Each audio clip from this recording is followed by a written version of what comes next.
생소한 제약회사 이름을 우리 모두가 알게 된 코로나19. 그 중심엔 백신과 치료제가 있습니다. 2020년 말부터 올 여름까지 코로나19 백신의 시기였다면 이제는 치료제, 그것도 간편히 먹을 수 있는 알약이 나올 준비를 하고 있습니다. 현재 가장 빠르게 준비되고 있는 코로나19 알약 치료제의 개발사이자 배당주 ETF의 주요 구성원인 Merck 혹은 MSD를 지금부터 보도록 하겠습니다. 안녕하세요. 배당의 민족의 아이직입니다. 오늘 영상에서는 간단한 기업 소개, 매출 및 재무 분석, 그리고 배당 분석을 할 예정이며 가장 중요한 배당 분석에선 배당 수익률 변화와 배당 안정성에 대해 이야기해 볼 예정입니다. 현재 머크앤컴퍼니는 $89 수준이며 배당 수익률은 2.92%입니다. 지난 5년간 배당 성장률은 5년 평균 7.7%로 높은 편에 속하고 있으며 배당은 32년 연속, 배당 성장은 11년 연속 진행되고 있습니다. 5년 평균 배당 성장률을 보면 순이익을 제외한 부분이 모두 긍정적이며 최근 12개월 성장면에선 다소 부족한 부분이 있지만 큰 틀에서 벗어나고 있지는 않습니다. 멀티플을 보면 영업이익 대비 멀티플에선 업계 평균보다 긍정적이지만 프리 캐시플로우를 비교해보면 고평가되어 있다고 할 수 있겠습니다. 세계 5대 제약회사인 머크앤컴퍼니의 역사는 1668년으로 올라갑니다. 독일에서 약국으로 시작하여 이후 제약사로 변신하며 머크그룹으로 성장합니다.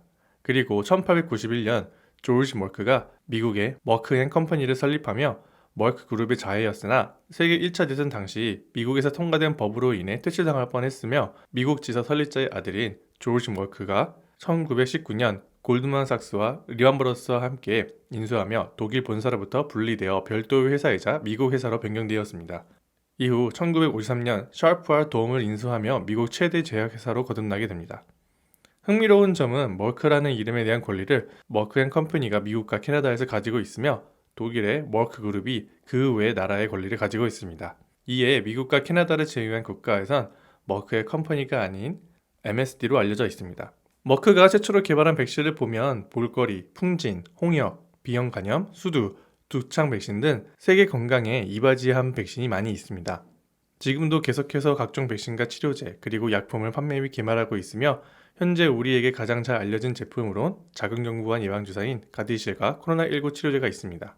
약국으로 시작한 MSD는 뼛속까지 제약회사입니다. 전통 제약회사답게 주요 분야로 종양, 백신, 전염병, 그리고 심장복합 질환에 집중하고 있는 것을 알 수 있습니다. mRNA를 사용하여 코로나19 백신을 제조한 모더나의 경우 제약회사라기보단 바이오테크 회사로 정의되며 둘 다 의학 관련이지만 큰 차이가 있겠습니다. 이외에도 동물 관련 의약품을 발견하고 있습니다. 현재 약 23개의 제품을 판매하고 있으며 대표적인 제품으론 항암제 키트로다와 자궁경부암 백신 가디실이 있습니다.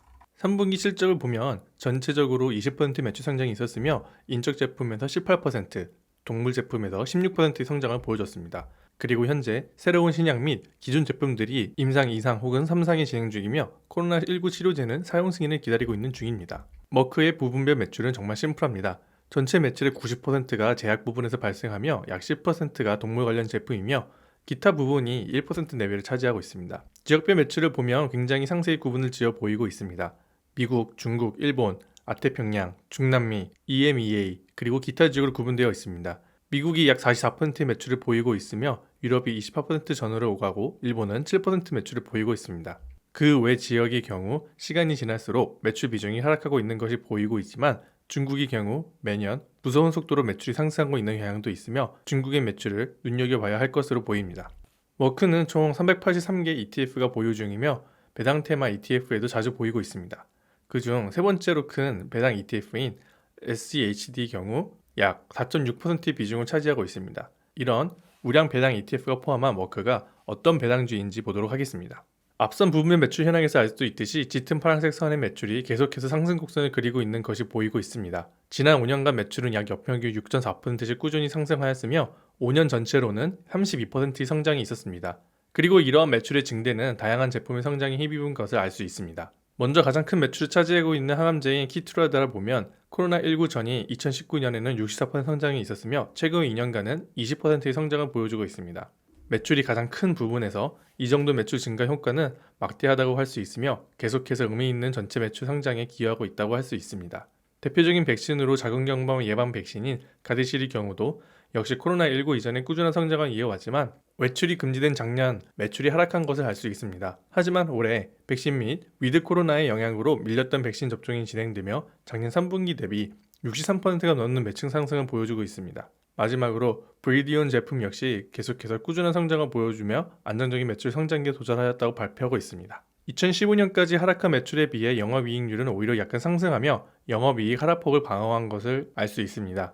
그리고 2018년 본격적인 매출 상승의 시작과 영업이익률 및 순이익률이 상승하게 되며 영업이익 역시 저점에 비해 2배 이상 상승하게 됩니다. 하지만 순이익률의 경우 코로나19로 인한 비용 증가로 상승세가 꺾이며 다시 15% 수준으로 하락하였습니다.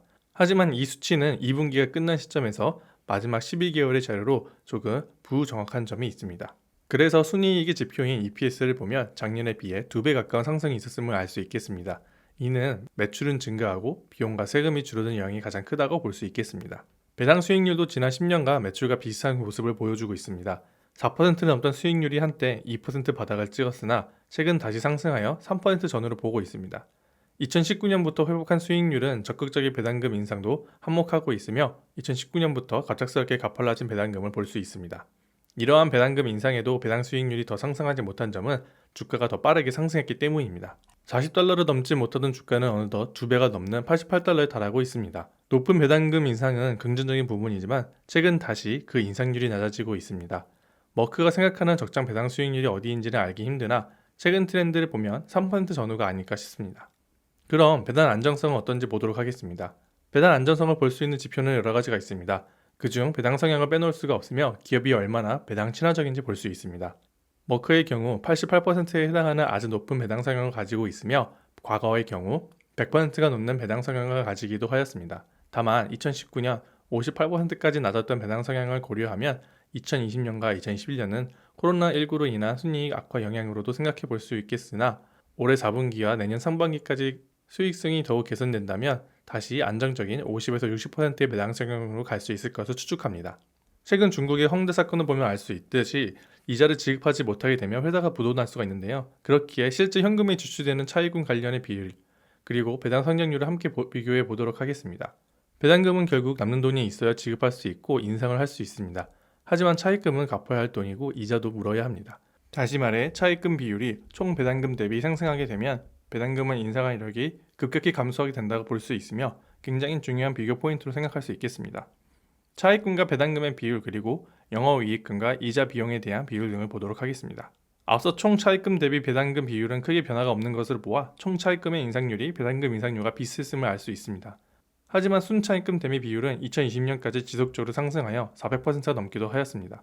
하지만 2021년 2분기 기준으로 그 속도로 줄어든 것을 볼 수 있겠는데요. 배당금 인상폭이 컸던 영향도 있었지만 차입금 또한 큰 폭으로 하락하며 해당 비율이 급락하였습니다. 그리고 이자 보상 배율의 경우 안정적인 15배율을 유지하다가 2017년 저점을 찍고 수직 상승하고 있는데요. 2020년까지의 변화는 영업이익의 증가가 원인으로 크게 작용하였습니다. 하지만 올해도 굉장히 긍정적인 영업이익과 매출 증대를 보여주고 있으며 차입금 상환으로 이자 비용 또한 큰 폭으로 감소할 것이기에 4분기까지 발표 후 이자 보상 배율을 본다면 현재보다 더 가파른 변화와 25배 근처거나 뛰어넘을 것으로 추측해 볼 수 있겠습니다. 이러한 지표들을 볼 때 배당성이 높아 우려되는 부분이 있겠지만 그 이외의 비율들이 모두 긍정적으로 변하고 있기에 현재 트렌드를 유지한다면 높은 배당 성향에도 안전하게 배당금을 지급하고 배당 성장률 또한 높이 유지할 수 있을 것으로 봅니다. 최근 머크는 여성 헬스케어 제품을 오가논이란 이름으로 분사를 완료하였습니다. 분사된 오가논의 주요 제품은 생식건강, 심장질환, 피부과 알레르기 및 천식을 포함하고 있습니다. 2020년 2월 첫 발표 당시 총 60억 정도의 매출이 하락할 것을 예상하였으며 주가가 크게 술렁거렸습니다. 분사로 회사의 매출과 이익 일부분이 빠지게 되면 배당 여력이 감소하기 때문입니다. 하지만 이와 반대로 머크의 매출은 발표 전보다 지금 더욱 성장했으며 배당금 역시 이전보다 높아졌습니다. 주가도 회복하고 배당금은 늘어나고 회사는 성장하고 덤으로 새로운 회사의 주식도 받는 등 겹겹이 호재만 생겼다고 할 수 있겠습니다. 또한 오가논 본사 발표 전부터 왕성한 인수합병을 보여주고 있었는데요. 매년 2개에서 3개의 크고 작은 제약회사를 인수하며 덩치를 지속적으로 키워왔으며 가장 최근 인수를 완료한 벨로스 바이오의 경우 종양 분야의 신약을 개발 중이었던 회사로 암을 비롯한 종양 분야의 제약회사들을 인수하고 있습니다.